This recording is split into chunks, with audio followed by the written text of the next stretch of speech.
Welcome back, guys, to another Clash Royale video, and today all of the balance changes are finally live, and in those balance changes came a huge nerf to the freeze spell. So today I want to put it to the test with a HOG freeze combo and see if this strategy is still viable in this game, and also see how much of an impact the nerf to the freeze spell had on this strategy. So as you can see here, I have a pretty generic HOG freeze deck set up. Now I do have the Inferno Tower in this deck because obviously the cannon got hit with another nerf, and a lot of people right now are using the Royal Giant strategy, and the Inferno Tower happens to be a great counter to the Royal Giant, and it's also a pretty decent counter against balloons, P.E.K.K.A.s, golems, and stuff like that. So that's why I had the Inferno Tower in there. Now I do have some replays to show you guys, and then I want to finish off with a live battle, but all of the replays I want to show you are at the 3200 trophy mark, so it is a pretty competitive playing field. So let's go ahead and take a look at those.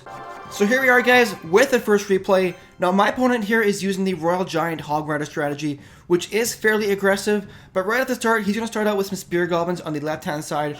I'm going to try and go in on the right hand side with a quick Hog freeze combo, and watch what happens right here, guys. He drops his pump just at the same time that I use that Hog Rider, and as a result I'm going to go ahead and use the freeze ball right here and do some pretty insane damage to this tower. Now the nerf to the freeze ball reduced its duration by 1 whole second, and that probably means that with a Hog freeze combo you're getting 1 or 2 hits less on that tower, which actually is a pretty big nerf, because that's 250 to 500 less damage to a tower per push. But honestly, if you ask me, the freeze ball was a little bit too strong pre-nerf, so I think the nerf was pretty well justified. Now right here, he's going to start doing a slow push with the Royal Giant on the back right hand side here. Now the problem with my deck is, I said earlier that the Inferno Tower is a great counter to the Royal Giant, but you have to wait for the Royal Giant to step over the bridge before you drop the Inferno Tower, otherwise he'll outrange your Inferno Tower. So right here we kind of have to sit on it for a little bit. Now he uses the Hog Rider up front to tank the Inferno Tower damage, and as a result the Royal Giant will be able to go past the Inferno Tower and get a couple of hits off on my tower. Now the Royal Giant was also nerfed in the recent update, but honestly it just got a 4% damage nerf, which isn't too much. Now right here, the Royal Giant coming down once again, doing some damage to my tower. The Barbarians will take it out fairly quickly, but the Royal Giant was able to get several hits off, bringing my tower all the way down to 1500 health. Now the one greatest thing to the freeze ball was that it's also extremely powerful on defense as well, and it can shut down some pretty strong pushes, so it's going to be interesting to see how this nerf to the freeze spell affects that aspect of the spell as well.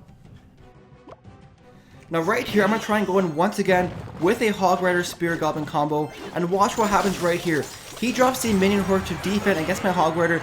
I drop the freeze spell to freeze all of that and allow my Hog Rider to get a couple more hits on the tower. Now if I had the freeze spell once again there pre-nerf, I would have probably got one more hit on that tower, and that tower would actually be dead at this point in the battle here. So that kind of is an example of how the nerf has affected this gameplay. Now right here I'm going to focus on defending against this push. The Baby Dragon does a decent job at defending against that minion horde, but he's pretty much dead and won't do any damage to that tower. And right here he's going to go in once again with the Royal Giant. I'm going to go ahead and use my Barbarians to counter it. And right here he's going to go in with that Hog Rider, and just at the last second I go ahead and drop down that Inferno Tower. Now right here I do have a counter push going on with those Barbarians, but he does have the Fireball ready to take them all out. So we are pretty even on Elixir at this point. He drops the Minion Horde. I'm going to go ahead and cycle through to my Baby Dragon and use the Baby Dragon to distract that Minion Horde.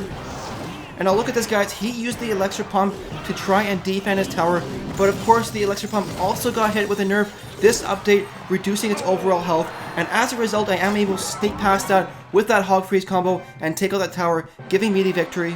Let's go ahead to the next replay here. So here we are, guys, with the next replay.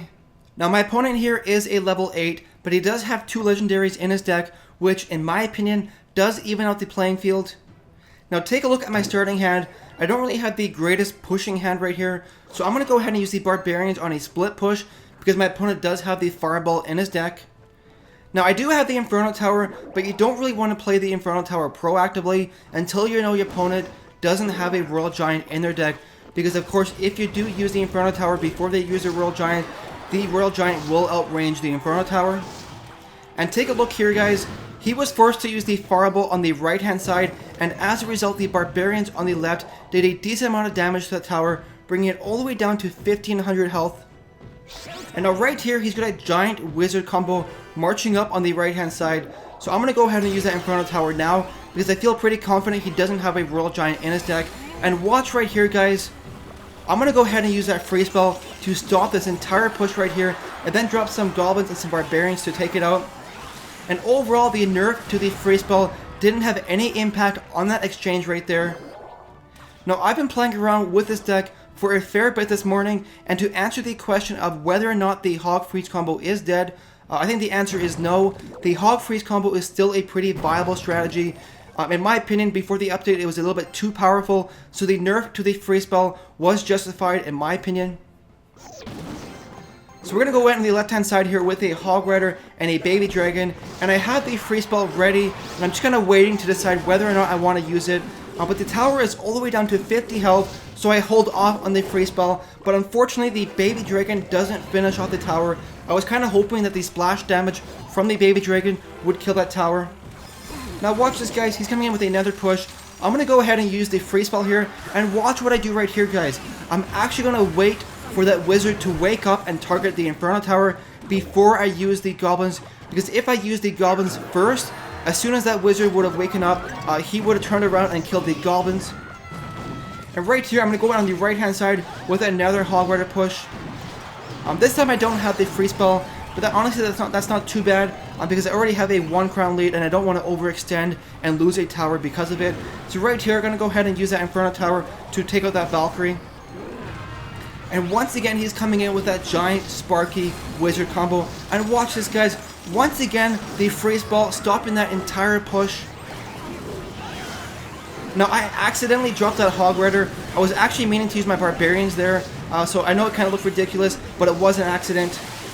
And take a look at this, guys. I'm going to go ahead and use those Goblins in the back to assassinate that Sparky. But unfortunately, they did die with 1 health left on that Sparky. But here we go, guys. There's 2 seconds left. I do get the 1 crown victory. Let's go ahead and try and fit in one lad battle here.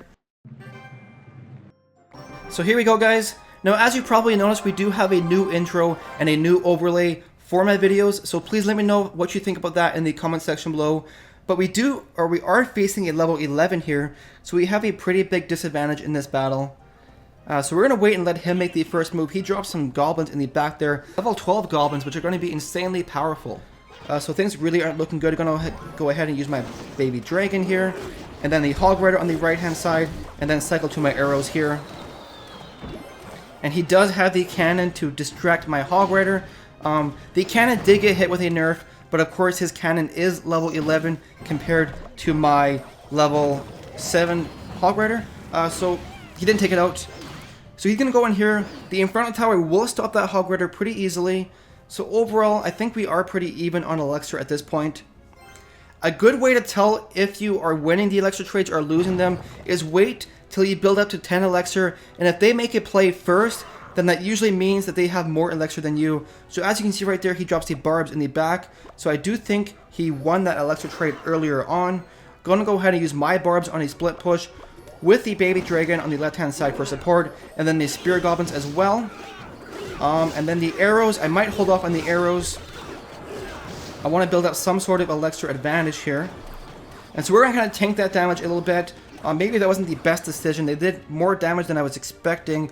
But I was trying to build up an Elixir lead. Now he does have the cannon in his deck. So he's going to go ahead and use that. I'm going to go ahead and freeze right here. And take him out with the Goblins.